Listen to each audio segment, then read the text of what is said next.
deterred from entering the door because of protests outside. But a year on, intimidation is worse than ever because it is not being enacted. Can she look into why that is and fix this now?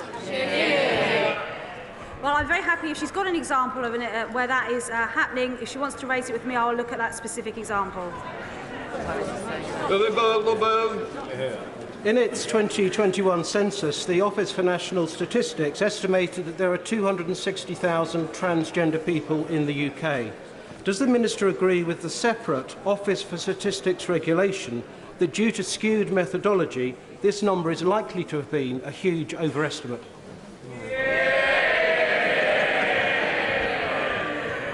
Mr. Speaker, I do share the concerns that the Office for Statistics Regulation has raised, and actually in February I asked my officials to explore with the ONS whether the census got the number right because of a lack of understanding of the question. We need to be very careful about language. People don't often understand what we mean when we use terms like transgender, gender identity. We've got to make sure that they understand that. So the ONS will be conducting and reporting on research to explore this issue, so that they should publish the results by the end of the year, and we'll monitor it going forward. Question, Amaluba.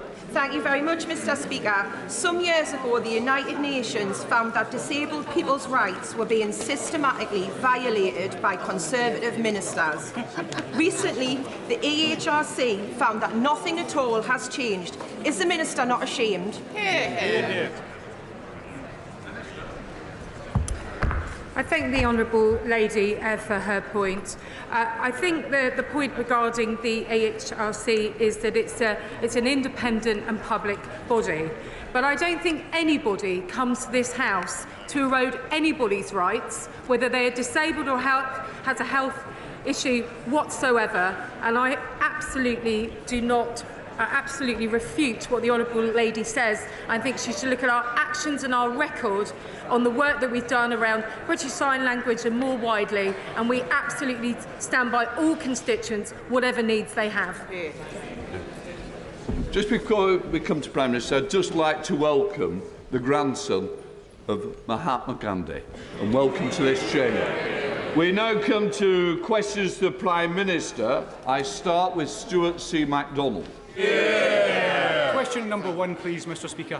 Prime Minister. Mr. Speaker, I know that the sympathies of the whole House are with all those affected by Storm Babbitt, and in particular the friends and families of those who lost their lives. Mr. Speaker, this morning I had meetings with ministerial colleagues and others. In addition to my duties in this House, I shall have further such meetings later today. Stuart C. MacDonald. Thank you, Mr. Speaker, and can I join the Prime Minister in expressing my sympathies to all those affected by the recent storms. But, Mr. Speaker, 2 million people just cannot be sustained from 20-odd aid lorries. Utter catastrophe is being unleashed in Gaza. Doesn't the Prime Minister now see that only a humanitarian ceasefire can bring about the scale of emergency aid that is needed? Of course, Israel has a right to defend itself in line with international and humanitarian laws, but we must also speak out when those laws are breached. So surely he agrees that depriving 2 million civilians, 1 million children of food, of water, medicines and fuel is not in accordance with international law. Will he press Israel to restore the supply of these essentials for the sake of innocent civilians and the future of the entire region? Well, Mr. Speaker, it's important that we do everything we can to get humanitarian aid to those who need it in Gaza, which is why on Monday we announced a doubling of our international aid to the region, and why the Development Minister is actively engaged with our partners on the ground to ensure that that aid gets to those people as quickly as possible. Albert Coulson. Thank you, Mr. Speaker. Double child rapist and murderer Colin Pitchfork had yet another parole review hearing only a few weeks ago. I thank the Justice Secretary for having listened to me and engaged the reconsideration mechanism rule. Now, I know the Prime Minister doesn't have any decision-making role within the Independent Parole Board. It's independent of government, but it is a wing of the executive. It is not the judiciary. Now, does the Prime Minister agree with me that men who rape and brutally murder young women, as Mr Pitchfork did to Dawn Ashworth and Linda Mann in my constituency, does he agree that generally, as a point of principle, these sexual offenders should remain in prison for most of their natural lives? I agree with my honourable friend that the public should be confident that murderers and rapists will be kept behind bars for as long as is necessary to keep the public safe. And that's why we're reforming the parole system. Our Victims Bill will mean that minimising risk and protecting the public are the sole considerations in parole board decisions. It will also give the Justice Secretary the power to step in on behalf of the public and take a second look at decisions to release the most serious offenders, including murderers and rapists. And last week we announced that we will be introducing longer sentences for dangerous criminals. For the most heinous crimes, life will mean life. We come to the Leader of the Opposition, Keir Starmer. Can I join the Prime Minister in his comments about all those affected by these storms? Can I start by welcoming the new member for Mid-Bedfordshire? The first Labour MP ever to represent those beautiful towns and villages. He defied the odds, history, and, of course, the fantasy Lib Dem bar charts.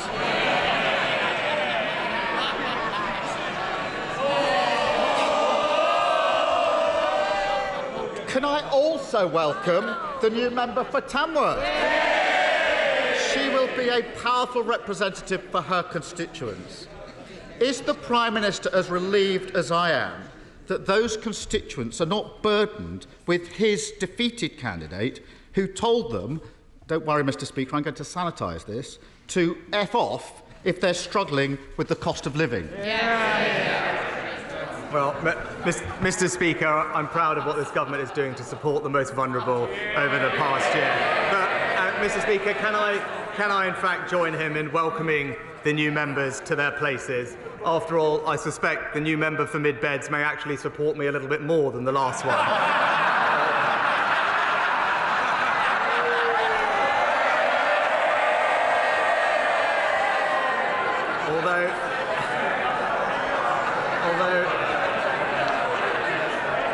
Although I did notice that the new member said that they will be opposing new housing in their local area, while the new member for Tamworth claimed that they will protect green spaces. I would urge them to have a word with their leader, because that's not exactly his position, Mr Speaker, although with his track record of U-turns, who knows what his housing policy will be next week. Well, so much for being the change candidate. He can't even distance himself from those appalling comments.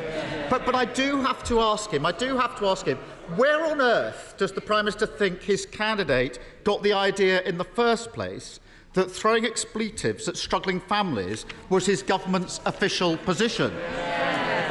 Prime Minister. Well, Mr Speaker, let's just look at the record of what this government is doing to help those people.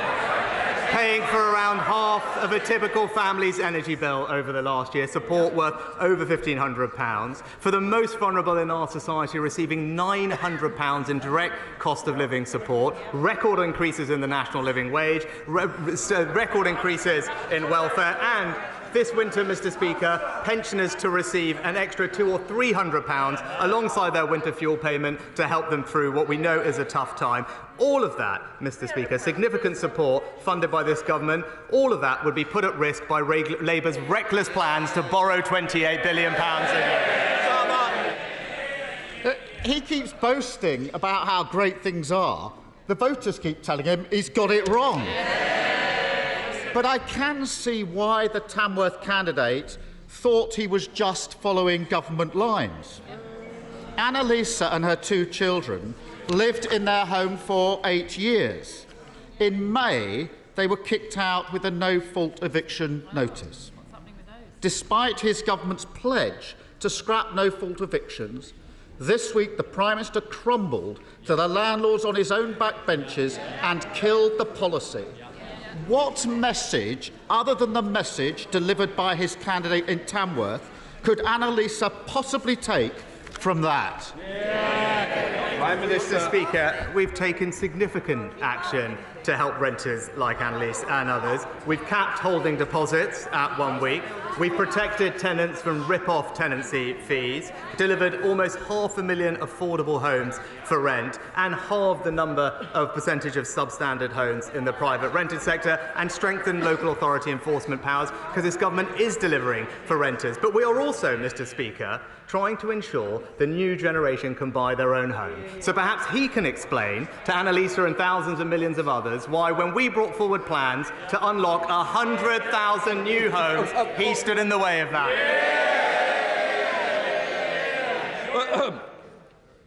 Just to say, it's Prime Minister's questions, not opposition questions. Keir Starmer. Sorry, Prime Minister. It is Prime Minister's questions. I don't need you nodding against my decision. Well, I'm sure Annalisa and her children, who've now been evicted, will take great comfort from that non-answer. Emma and her teenage son saw their mortgage go up by more than a quarter. Well, they may think this is funny. This is real life. After 16 years of dutifully paying their mortgage, for the first time, she's having to choose between new shoes for her son and putting the heating on. All because his party crashed the economy, pushing mortgage rates to their highest levels in decades. He says ignore all that. Ignore the fact that the guilty men and women responsible are standing again as his candidates and still setting his policy. Can he not see why Emma might think that his party is telling them exactly where to go? Mr. Speaker, he keeps talking about the mini-budget. I won't ask him a question, Mr. Speaker, but I will just point out he did actually support 95% of the things in that mini-budget, which I didn't, Mr. Speaker. But again, he's had a whole summer to get on top of the details. He's still ignoring the fact that rising interest rates are a global challenge. They are at their highest level in America and Europe for more than 20 or 30 years. Mortgage rates have doubled in America, trebled in Europe. Now, what we do want to do to help mortgage holders is ensure that they can use the mortgage charter that we've agreed with the banks. And thanks to the steps that we've taken, someone with a £200,000 property with about £100,000 left on their mortgage could save over £350 a month and lock in a new deal 6 months before theirs ended, and repossessions will be prohibited for 12 months from the first missed payment. He might have missed that policy is twice as generous as Labour's. Absolutely tone deaf. In every cafe, pub and supermarket in Britain having the same conversation. We can't afford that. Put it back on the shelf. It's too expensive. He is completely oblivious, just patting himself on the back. Emily and Jamie have worked hard and saving for years to buy their own home. They were nearly there last year, but he scrapped house building targets because his backbenchers pushed him around. House building has fallen off a cliff, shattering the simple dream of home ownership for people like Emily and Jamie. Can the Prime Minister now see that actually his candidate in Tamworth was just loyally following the party line? Prime Minister. Mr. Speaker, I think these prepared lines really aren't working for him anymore. He literally asked a question. He literally asked me a question about the support that we're providing for mortgage holders. I gave him the answer to that question, and then he read from his script to say that we hadn't answered the question. We're providing significant help for all these people. He's moved on to housing targets, but here's the record. 2.5 million additional homes. Housing starts double what we inherited from the Labour Party. Housing supply up 10%, on track to deliver 1 million new homes, and a record number of first-time buyers, Mr. Speaker. But again, he brings up his candidates in Tamworth and Mid-Beds. As we open this session, he's now saying he wants to build homes. Well, both of those candidates want to say that they want to block new homes in their constituency.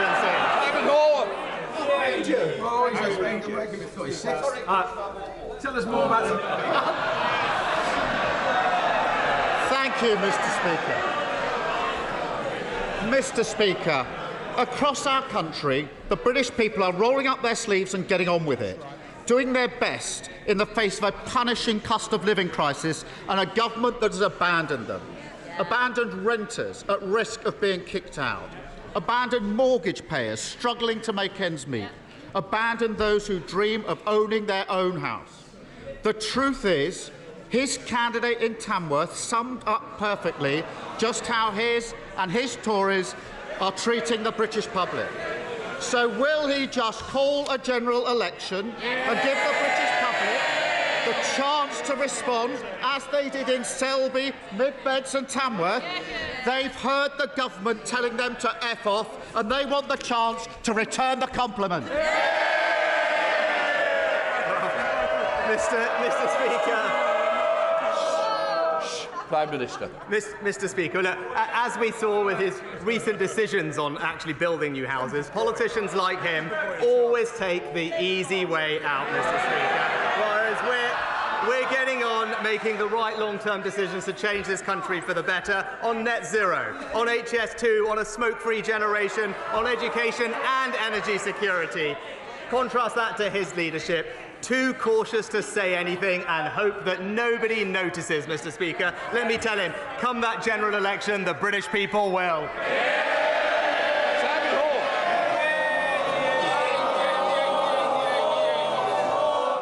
I said ho, not more. Ho. Hey, it's the first time I've been confused with the Leader of the Opposition, Mr. Speaker. There's been many rumours about you.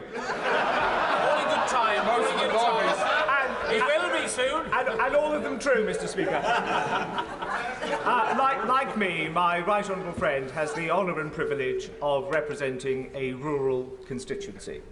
I'm sure he, like I, occasionally feels a certain degree of frustration that whilst progress has been made in this area, the rubric of funding formulae for things like the Environment Agency, local government, the police and education still fails to adequately reflect the difficulties and challenges of delivering public service in rural areas. Can my right honourable friend, the Chancellor and the wider government use the opportunities of both the autumn statement and the forthcoming budget to explore these issues further, to give a better delivery of service for his constituents and for mine?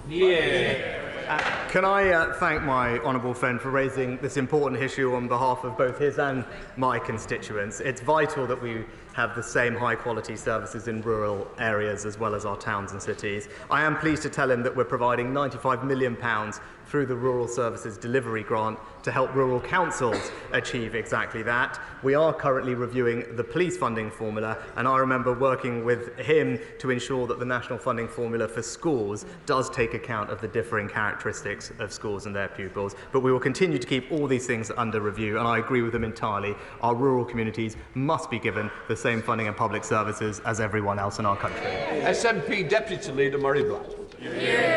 Thank you, Mr. Speaker. Yesterday, the UN warned that hospitals in Gaza had just 48 hours of fuel left to keep their electricity going. That was 28 hours ago. The electricity runs out tonight. Now, we have a human responsibility to all the people in Gaza, but we have a particular responsibility for UK citizens, some of whom are in those hospitals with no food, no water, no medicine and no way out.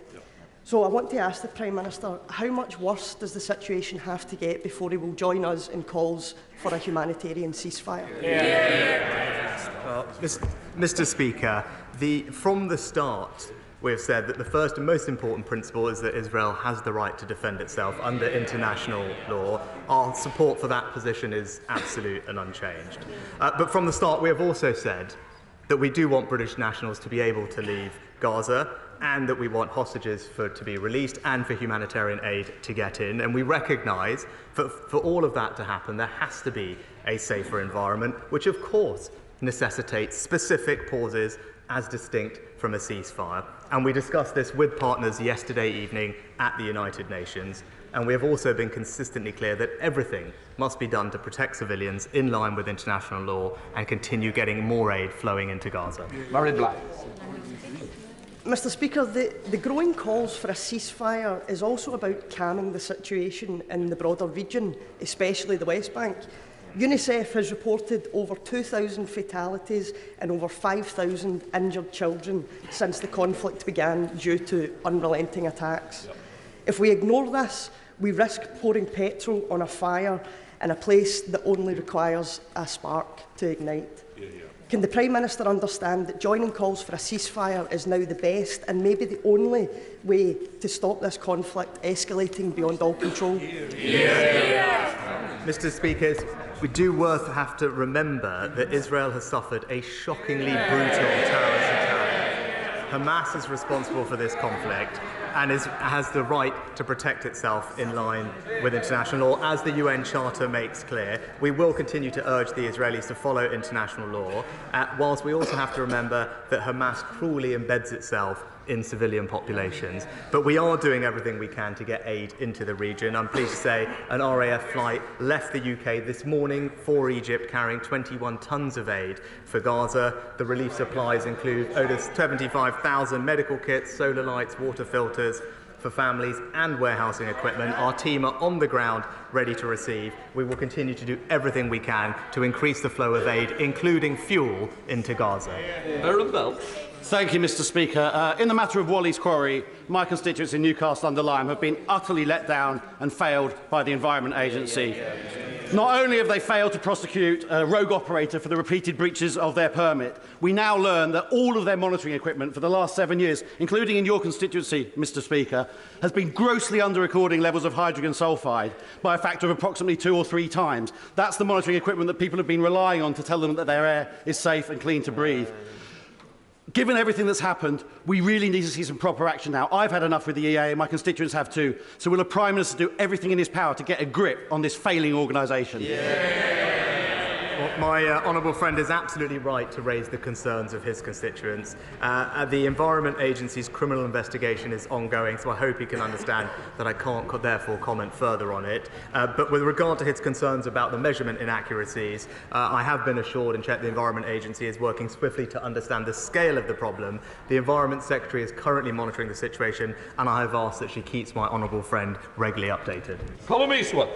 Mr. Speaker, a few short months ago the world came to Belfast to celebrate the Good Friday Agreement. At the heart of that agreement was the realisation that we could not use violence as a tool for revenge or to achieve our political aims. As 1,400 Israelis and almost 6,000 Palestinians lay dying and dead, when will the Prime Minister say enough is enough? When will he call for a ceasefire? When will he tell Israel to stop meting out collective punishment on the people of Gaza? And when will he and other world leaders insist on a political solution that involves a Palestinian state for the Palestinian people? Well, Mr. Speaker, as I said, an important principle is that Israel does have the right to defend itself under international law to ensure that attacks like this, which were brutal and horrific for their citizens, can't happen again, and we continue to support that position. But as I said from the start, we've also wanted to ensure humanitarian aid can go in and hostages and nationals can come out. We recognise that that means there has to be a safer environment, which of course necessitates specific pauses as distinct from a ceasefire, and we discussed exactly this with our international partners yesterday at the United Nations and will continue to do so. And as I made clear on Monday, we have doubled down on our efforts to find a better future for the Palestinian people. It's been a feature of all our diplomacy in the region, and we will continue to give all our efforts to making that happen. Robbie Moore. Thank you, Mr. Speaker. For too long, Bradford Council have failed to represent the best interests of my constituents, whether it be their catastrophic failures on children's services, their inability to invest our own council tax back into Keighley and Ilkley, or their refusal to instigate a review into child sexual exploitation across the Bradford district. Local residents and I are fed up of being ignored by Bradford Council, and we want out. So will the Prime Minister meet with me to discuss my case for leaving Bradford Council and creating our own unitary authority which better represents Keighley and Ilkley, putting our priorities first? Prime Minister. Well, Mr. Speaker, I know my honourable friend is a passionate campaigner on this issue, indeed even introducing a private members' bill earlier on it this year, and I agree with him that his council should be working to ensure that it delivers good services for all its residents, including his constituents. I will certainly arrange for the relevant minister to discuss his concerns further, and as he didn't do it, maybe I can plug his event this afternoon, I believe, in the Jubilee Room, the Keighley and Ilkley showcase, where perhaps the Minister can come to discuss it in person then. William Morris. It's just a year ago now that the new Prime Minister promised to unite our country, not with words, but with action. Quite rightly, voters make a judgment on actions. But in my constituency, as in many others, the Prime Minister hasn't delivered on his promises. Arbroath House in Easington Colliery is a GP practice without the funding to deliver basic community health services. Communities like Shotton, South Hetton, Hassel and Horden lack the police officers to tackle crime and antisocial behaviour. We see sewage being dumped on our coastline at Seaham and Blackhall without prosecution of the privatised water companies. We see investment for levelling up blocked for Horden. When will the Prime Minister call a general election and let Labour rise to the task of rebuilding Britain? Prime Minister. Mr. Speaker, the honourable gentleman raised crime. I'm pleased to say that crime is now down by over 50% since Labour were last in office, and that includes significant reductions in antisocial behaviour, which you mentioned. And indeed, earlier this year, not only did we meet our pledge to deliver 20,000 more police officers, a record number on our streets, our antisocial behaviour plan is already making a difference, delivering immediate justice and clamping down on that type of activity. Okay, now. Thank you, Mr. Speaker. I rightly support the government's plans to build more homes and ease housing shortages. However, I have significant concerns about the impacts of developments on our ageing drainage systems and the potential risks that this poses for flooding, as we're seeing in places like the Hazel Walls development in Uttoxeter. What steps will the government take to ensure that as more houses are built, existing infrastructure is also upgraded and maintained by local authorities to ensure it's not overwhelmed with additional use and less permeable surfaces? Prime Minister. Mr. Speaker, as my honourable friend knows, our traditional drainage systems are under increasing pressure, and that compares with the benefits of sustainable drainage systems, which work in a different way. It was already a requirement that sustainable drainage systems should be given priority in any major new developments and developments in flood risk areas. But earlier this year, we committed to requiring sustainable drainage systems in all new developments, in top of DEFRA's Plan for Water, which puts a statutory duty on water companies produce plans to set out how they will improve, maintain and extend our robust and resilient wastewater systems. Charlotte Nichols. Thank you, Mr. Speaker. This morning I hosted the MS Society and people living with multiple sclerosis to hear about their experiences accessing personal independence payments. 10 years on from its introduction, people with MS and other fluctuating conditions are still too often being denied the support that they deserve to manage the extra costs of their condition and to retain their independence for longer. 22,524 people with MS have signed a petition calling for a full review of PIP for fluctuating conditions, which is on its way to Downing Street right now. Will the Prime Minister listen to their call? Mr. Speaker, I'm very sorry to hear about the experiences of those suffering with MS that she mentions. I'll ensure the Work and Pension Secretary looks at their concerns and writes to the Honourable Lady. Sir Peter Bottomley, Father of the House. We know some duck serious questions today, aiming for electoral advantage in the future. Can I note that the Prime Minister prefers to take decisions that will benefit the country now in the longer term, so that we can have more jobs, better education and a shared prosperity? Prime Minister.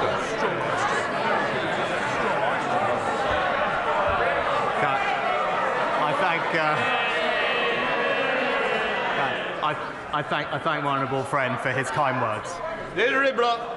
Mr. Speaker, while the final report of the infected blood inquiry has been postponed until March, Sir Brian Langstaff, the independent chair, has already published his recommendations on compensation for victims of that scandal. Can the Prime Minister explain why his government insists on postponing its response until after publication of the final report, kicking it into the long grass and delaying justice once again for my constituents Justine, Rachel and Paul, whose fathers died as a result of that scandal, as well as thousands of others across these aisles? Prime Minister. Mr. Speaker, as I said previously from the dispatch box, what happened was an appalling tragedy, and my heart goes out to all of those affected and their families. I've given extensive evidence to the inquiry, so my position on this matter is on the record, but I would say there is extensive work that has been going on in government for a long time, coordinated by the Minister for the Cabinet Office, as well as interim payments of £100,000 being made to those who are affected. Simon Baines. Thank you, Mr. Speaker. The Prime Minister has been a great champion of transport projects on the Welsh borders, including the electrification of the main line in North Wales, the reopening of Corwin Station and the Gabowen to Oswestry line, and also substantial levelling up fund investment in the Llangollen and Montgomery canals. Would the Prime Minister now deliver on the long-awaited Pan-Llanymynech bypass and also prioritise the dualling of the A5, A483 in Clwyd South and North Shropshire?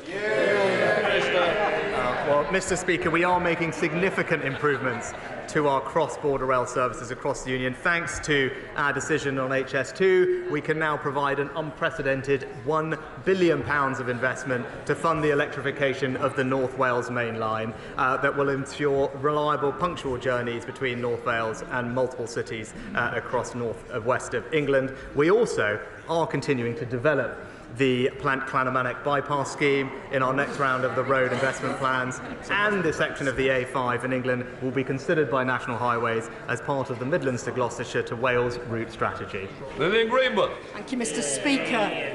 It's important that the COVID inquiry has all the relevant documents. That's what the public, including thousands of bereaved families, expect and deserve.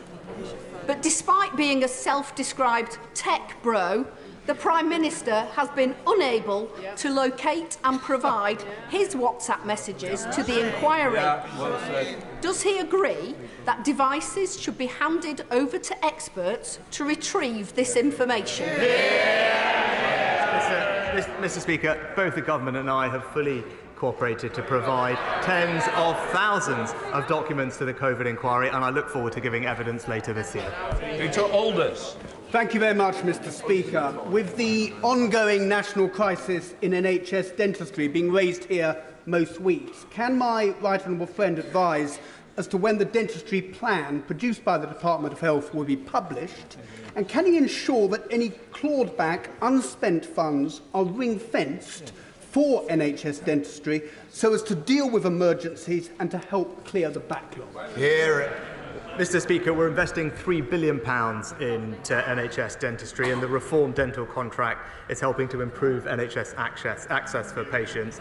In the last year, I'm pleased to say NHS dental activity also increased by almost a quarter compared to the year before, but the forthcoming dental recovery plan, which will be out shortly, will include action to incentivise dentists to deliver even more NHS care.